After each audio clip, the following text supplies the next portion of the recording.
ನಮ್ಮ ಸಂವಿಧಾನದಲ್ಲಿ ಬರವಣಿಗೆಗೆ ಮಾತ್ರ ಪ್ರಾಮುಖ್ಯತೆ. It's not a oral, is not a matter. Okay, please give me your bail and administrative still no 91 ಏನ್ ಅವತ್ತು ರಿಕ್ರೂಟ್ಮೆಂಟ್ ಮಾಡ್ಬೇಕಾದ್ರೆ ಒಂದು ನಮ್ಮ ರೈತರದು ನಿಮ್ದು ಒಂದು ಒಪ್ಪಂದ ಆಗಿರ್ತದಲ್ಲ, please give me documents. Otherwise you'll discussion. ನಿಮ್ ಯಾರು MD ಇದಾರ ಇಲ್ಲಿ? ಪ್ಲೀಸ್. ಯಾಕೆಂದ್ರೆ ರೈಟ್ ಪರ್ಸನ್ ಹತ್ರ ಮಾತನಾಡಿದ್ರೆ ರೈಟ್ ಇನ್ಫಾರ್ಮೇಶನ್, ಈ ಪ್ರಾಬ್ಲಮ್ಗೆ ರೈಟ್ ಸೊಲ್ಯೂಷನ್ ಸಿಗ್ತದೆ. ಪ್ಲೀಸ್ ಅವ್ರನ್ನ ಕರೆಸಿ ಮುಕ್ತ ಮಾತಾಡೋಣ. ಡಾಕ್ಯುಮೆಂಟ್ ಸಮೇತ ಬರಕ್ ಹೇಳಿ. ಅವತ್ ಏನಿತ್ತು, ನನ್ನ ರೈತ ನಿಮ್ಗೆ ಜಮೀನ್ ಕೊಡ್ಬೇಕಾದ್ರೆ, ನನ್ನ ರೈತ ನಿಮ್ಗೆ ಜಮೀನ್ ಕೊಡ್ಬೇಕಾ? ಈಗ ನಾನೊಂದ್ ಮನೆ ಕಟ್ಟಬೇಕು ಅಂದ್ರೆ ಆಸ್ ಪರ್ ರೂಲ್ ಪ್ರಕಾರ ನಾನು ಮನೆ ಕಟ್ಟಬೇಕು ಅಂದ್ರೆ ನಂದು ಕೆಲವು ನಾಮ್ಸ್ ಇದೆ. ಇವತ್ತು ಟೌನ್ ಕಂಟ್ರಿ ಪ್ಲಾನಿಂಗ್ ನಾಮ್ಸ್ ಇದೆ, ಮೂಡ ಅಥಾರಿಟಿ ನಾಮ್ಸ್ ಇದೆ, ಅದಕ್ಕೆ ಆದಂತ ಒಂದು ಪ್ಯಾರಾಮೀಟರ್ ಇದೆ. Everything is norms and rules and regulation. So ನೀವು ಆ ರೂಲ್ಸ್ ಮಾಡಿರ್ತೀರಿ ಅಂತ ಹೇಳಿ ನಾನು ಭಾವಿಸ್ತೇನೆ. ಒಳ್ಳೆ ಇಂಡಸ್ಟ್ರಿ ಇವತ್ತು ತುಂಬಾ ರೈತರಿಗೆ ಅಥವಾ ತುಂಬಾ ಜನ ಈ ಸಮಾಜದವರಿಗೆ ತಮ್ದು ಕೊಡುಗೆ ಇರ್ಬೋದು. ಖಂಡಿತ ಅದೊಂದು ಸಾಮಾಜಿಕ ಬದ್ಧತೆ ನಿಮ್ಗೆ ಇರ್ಲೇಬೇಕು. ಆ ಮೌಲ್ಯ ನಿಮ್ಗಿದೆ ಅಂತ ನಾನು ಭಾವಿಸ್ತೀನಿ. ಆ ಮೌಲ್ಯ ನಿಮಗೆ, ನಿಮ್ಮ ಇಂಡಸ್ಟ್ರಿಗೆ ಮತ್ತು ಈ ಸಂಸ್ಥೆಯ ಮುಖ್ಯಸ್ಥರಿಗಿದ್ರೆ ಅಲ್ಲಿ ಕೂತಿರ್ತಕ್ಕಂಥ ಹೆಣ್ಮಕ್ಳಿಗೆ ತಾವು ಫಸ್ಟ್ ಗೌರವ ಕೊಡ್ಬೇಕಾಗಿರುತ್ತೆ. ರೈತ ಅನ್ನೋದ್ ಪಕ್ಕದಲ್ಲಿಡಿ. ನನ್ನ ತಾಯಂದಿರನ್ನ ಕರೆಸಿ ಈ ಸಮಯದಲ್ಲಿ ನೀವು ಇಲ್ಲಿ ಕೂರ್ಸಿರ್ತೀರಲ್ಲ, ನಮಗ್ ಸ್ವಾತಂತ್ರ್ಯ ಬಂದಿದ್ದು ಮಧ್ಯರಾತ್ರಿಲೇ. ಈಗ್ಲೂ ರಾತ್ರಿ ಹೊತ್ತು ಬಂದು ಕೂತ್ಕೋಬೇಕಾ ನನ್ನ ಹೆಣ್ಮಕ್ಳು ಇಲ್ಲಿ? ಇದೇನಾ? ಇಲ್ಲ ರೀ, ನಮಗ್ ಗೌರವ ಕೊಡ್ಬೇಡ್ರಿ, ಅನ್ನದಾತನ್ ಗೌರವ ಕೊಡ್ರಿ.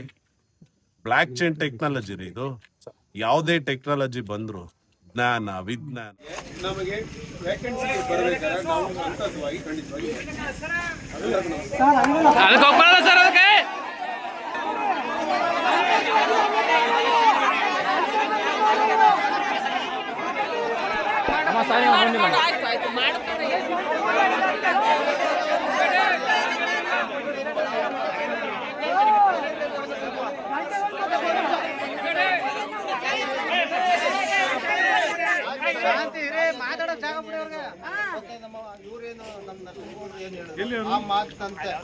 ಆ ಮಾತಿಗೆ ಭದ್ರ ಆದ್ರೆ ನಾವು ಇಲ್ಲಿಂದ ಎದ್ದು ಹೋಗ್ತೀವಿ ಸರ್.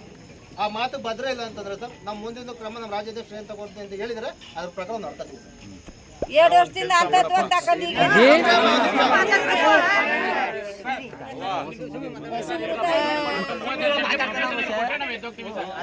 ಅದನ್ನೇ ಮಾತಾಡಿರೋದು ರಾಜ್ಯಾಧ್ಯಕ್ಷರು. ನೋಡ್ರವ ತಾಯಂದಿರ, ನೀವು ಕೊಟ್ಟಿರೋ ಅಗ್ರಿಮೆಂಟ್ ಕಾಪಿ ಕೊಟ್ಟವ್ರೆ.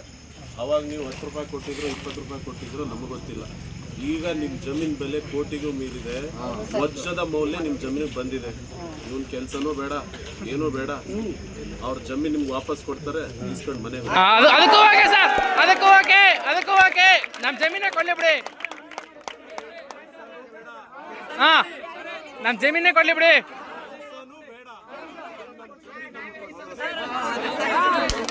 ಕೊಡಿ ಅದಕ್ಕೂ ಬೆಳಿಗ್ಗೆಯಿಂದ ನಮ್ಮ ಇಲ್ಲಿ ನಡೆದಿರಕಂತ ಎಲ್ಲರಿಗೂ ಗೊತ್ತು. ನಮ್ಮ ಪೊಲೀಸ್ ಸಾಹೇಬರಾಗಿರ್ಬೋದು, ಅಥವಾ ಮ್ಯಾನೇಜ್ಮೆಂಟ್ ಆಗಿರ್ಬೋದು, MD ಅವರಾಗಿರ್ಬೋದು, ನಮ್ಮಲ್ಲೂ ಅವರಲ್ಲೂ ಏನೋ ಮಾತುಕತೆ ಆಗಿದೆ. ಅದನ್ನ ಯಾವುದನ್ನು ಮನಸ್ಸಲ್ಲಿ ಇಟ್ಕೊಳ್ದೆ ನಮ್ಮನ್ನು ಶ್ರಮಿಸ್ಬೇಕಂತ ನಮ್ಮ 42 ಜನ ಲ್ಯಾಂಡ್ ಲೂಸರ್ ಪರವಾಗಿ ಕೇಳ್ಕೊತಾ ಇದೀವಿ. ಹಂಗೆ ನಮ್ಮ ಕಷ್ಟಕ್ಕೆ ನಮ್ಮ ಇದಕ್ಕೆ ಬಂದಂತ ಚಂದನ್ ಗೌಡ್ರು ಆಗ್ಬೋದು, ಮುಗ್ರಿ ನರಸಿಂಹೇಗೌಡ್ರು ಆಗ್ಬೋದು, ನಮ್ಮ ಬಸವ ಸರ್ ಆಗ್ಬೋದು, ಮತ್ತೆ ಇಲ್ಲಿ ಕೆಲಸ ಮಾಡ್ತಿದ್ದಂತ ಎಂಪ್ಲಾಯೀಸ್ಗಳಾಗ್ಬೋದು, ಇವ್ರಿಗೆಲ್ಲ ನಾನು ನಮ್ಮ 42 ಜನ ಪರವಾಗಿ ಧನ್ಯವಾದನ ತಿಳಿಸ್ತಾ ಇದ್ದೀನಿ. ಸಮಯ ಕೇಳಿದ್ರು, ಅದಕ್ಕಿಂತ ದೊಡ್ಡ ಪ್ರಾಯಶ್ಚಿತ್ತ ಇನ್ನೊಂದಿಲ್ಲ. ಅದನ್ನ ಮುಂದುವರಿಸಿಕೊಂಡು ನೀವು ಏನು ಈಗ ಹೋರಾಟ ಮಾಡಿ ತಗೊಂಡಿದ್ದೀರ ಅದಕ್ಕೆ ತಕ್ಕಾಗಿ ಏನು ಅವ್ರದ್ದು ಕಂಪನಿ ರೂಲ್ಸ್ ಅಂಡ್